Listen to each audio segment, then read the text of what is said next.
communications, and that's my job now. Actually, I'm not a politician by career. Right. I'm a political communication strategist, and I offer communication support mostly to political parties across the region. So I've worked in a number of successful campaigns in the region, some not so successful, but I've worked in countries like Grenada, Bahamas, Dominica, Antigua, St. Kitts. I've worked where the last one was in February of last year, where we helped to elect the first female premier of Africa. So I feel like I've had that kind of calling from early, but politics was sort of like a convenient arrangement because it helped me to get back to those who helped to grow me. As you were just speaking, I just found out so much about you in just a short span of time. Yeah. Why don't you do like more interviews? Like, I feel like you came on a lot of our radars last year for mainstream, right? So obviously you've been putting in the work, like I don't just know, but I feel like a lot of us, myself included, like we got to see glimpses of you, and we see it on the news, and we see a rally for your community and things like that. And I'm just like, wait, so where did she come from? So Garland. Is that something that you, well, yeah, Garland for sure. But is that something that you made a conscious decision to say, I want to let my work speak for myself? I'm just not. No, I was always a behind the scenes kind of person. Why? So, I mean, you can't all be kings. Some people have to be kingmakers, right? True. And so I've spent a lot of my career, it's been a near 16 years career in political communication. I've spent that building political careers, building political identities and characters that you see across the Caribbean. But I think you can be better at your work or the best at your work if you're in the background and you help to propel those who need your work. Sometimes I hate when those who are supposed to be building the people are in the front. That's not the job. That's not the brief. I'm an accidental politician. I've worked in the field, but my intention was always to be in the background and to work there. But my constituency needed me, and they started calling me and they're like, what are you doing? We need you, that kind of thing. The party also said, we need you to think about this. Yes. And this wasn't the first time they had asked me. They had asked me as far back as 2020 election. And I was like, no, I don't think I'm ready for it. I'll still continue to serve in the background. But there comes a point when you have to answer a call, or a call is answered for you. In 2020, you said, no, I'm never ready. I don't think it's time. So why did you know that this time around was the time for you to, step up to the plate and to really answer that call from your community? Yeah, I'm also a deputy general secretary of the PNP, and I can't be out there, telling people this is the right position. And they're like, okay, so why not? Why aren't you doing it? If you believe in it, why don't you do it? Too? So I'm, in a sense, fulfilling what my heart has been saying, not to run in politics, but to show people that this matters. It's important to make a choice that you feel best represent you and the people you're from. But it also says that young girls like Nickiesha's and Garland's in Moko, in Mafuta, in Catadupa, in Richmond Hill, in places you've never heard of, in Niagara, in Arcadia, they also need to believe and not just hear. They need to see examples of what is possible. When I was growing up, the ambition, the apex of our ambition was to be a teacher. And that's a brilliant career. But in our communities, we're higglers, we're market vendors, we're farmers, proud choices, but that was it. Our pool was this shallow, all important, but shallow. I'm trying to widen that net for them. Yes. So now when I go in the community and they call me Nickiesha, the older people don't like that. Call her Miss Burchell. I'm like, no, you're making me feel old. But they say Nickiesha Burchell. They love to call both names together. And when the kids say that, I know that I am creating for them the reality that something greater is possible if you believe. You spoke about coming from humble beginnings, a humble background.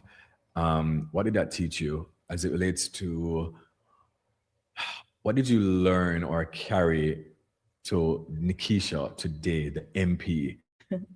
I think you say humble, but the first word that jumps out at me is humility. It taught me that you can be the king of Astoria, but you still have to have the humility of the farmer from Garlands, because we achieve a lot by virtue of our sweat. We are farmers and we're house makers, but when we dress up, we dress the best. When we come out, we clock it, you know, so we have learned how to be humble. We call it poor and bossy. People don't like it, but we're proud of what we've achieved. So that kind of humility and pride are the two things I think I've taken from my upbringing: to be humble, but to be proud. Yeah. So when your profile rose and you're no longer in the shadows and you're no longer building other people and building other people's brands and things like that, online chatter started to buzz, right? And then we see the conversation about body makeover thing, right? Why do you think society obsesses so much over women's bodies, especially powerful women? Yeah, I don't get it, because why aren't they obsessing about your body? Like, I want to talk about your body. Why mine? Right? Right, Kareem, where we can't say, we get them abs there from. Because we sexualize women a lot. We sexualize women. And let me tell you, and I don't want to be a hypocrite about this, because I intentionally dress the way I dress because my femininity matters to me. As it should. And so I'm not recoiling from anything that makes me feel that I should not embrace my womanhood. So I've heard everything from my cheeks are fake, my lips are fake, my lashes are fake. I've heard everything to every other body part, my bosom, my buttocks, that's the word, right? I had these boobs that were giving me headache, literally. Just pain from my shoulder up into my neck, into my head, and people were saying they were fake, and I was like, take them. If they're fake, come for them. Come take them. I don't want them, you know. And these lips that I hated growing up because they were so big, and you know, the other kids in school would say, "Your lip them big, like you know," and people are now saying that they're fake, you know. And my cheeks that I inherited from my father, like. And if you know my aunts, and I'll bring some of them for you someday, they have the figure that I envy. What's that? So I'm not going to let anybody define me as just a figure. Yeah, go ahead, do what you want to do, because I treat criticism as data. Okay. And what I learn from data is I learn to take the good from it and build on it, and the bad, garbage in, garbage out. So I'm not bothered. So to answer the rumor or the question, you've never done any cosmetic surgery? Jesus, what? Me can't afford cosmetic surgery?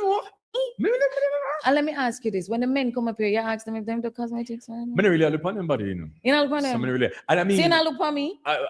yes, you're a beautiful woman, of course. And you look very good. And I've just, you know, told you that before the episode that you look very nice. I think a woman is so much more than just her body. Absolutely. I think that it's in 2026, we have to allow women to choose how they want to look. If we want to wear extension, let us wear extension. It's not offending you. We have one life.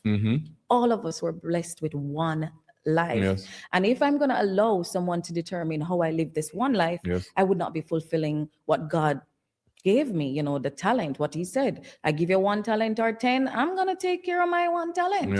And if it means I'm going to get some massages each week, if it means that I'm going to get a facial here or there, if these micro needlings that I see going on now, that everybody's getting baby Korean skin from, if glass skin, like, I mean, I think that if God gave me 1 talent and I put a Burchell, I'm not deserving of it.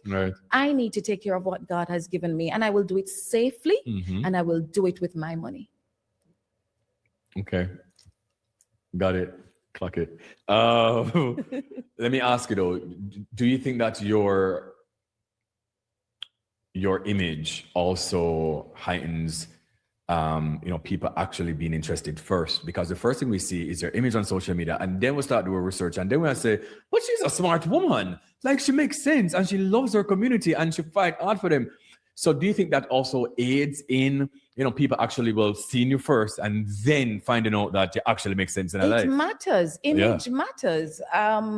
When I go into the bank for example, and I see 10 tellers on the line, I want to go to the one who is well equipped, the one who Same. put some time in how they present themselves to the world. So image matters, appearance matters. I don't say that I spend all my hours preening and ensuring that every hair, every strand is in place. Most times I'm not put together, but image matters. And when you're inviting, you invite others to look. When they look, you have an opportunity to talk to them. And I think I've benefited from a lot of the criticism because it has drawn a lot of attention my way, and I'm using it for what? For my people. As you should.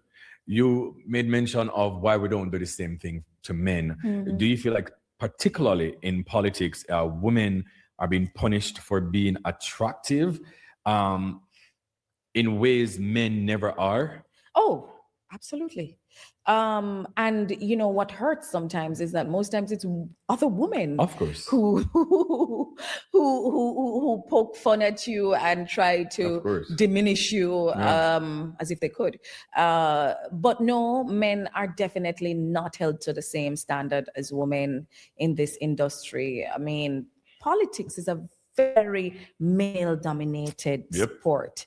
So a woman coming in, yet alone a woman who is unconventional, not someone who's going to come on an interview in a shorts. Like, what are you doing in a shorts? You know, a woman who loves her lubes, a woman who loves her, you know, she likes her things. Like, what are you doing here? You can't do both. And you can. You can't take care of yourself how you want to take care of yourself and still deliver for your people. I'm showing them that I can wear my Timberlands, I can wear my water boot, I can wear my heels, and I still deliver. Because at the end of the day, it really is about impact and performance and what you produce at the end of the day. And I think so far I've been checking most of those while wearing heels. You have been. Another rumor, because again, we're placing Jesus, there's so much rumor about me. We're placing it all up on the table today now. You understand? Because I don't know when we're going to interview you next, Nikki.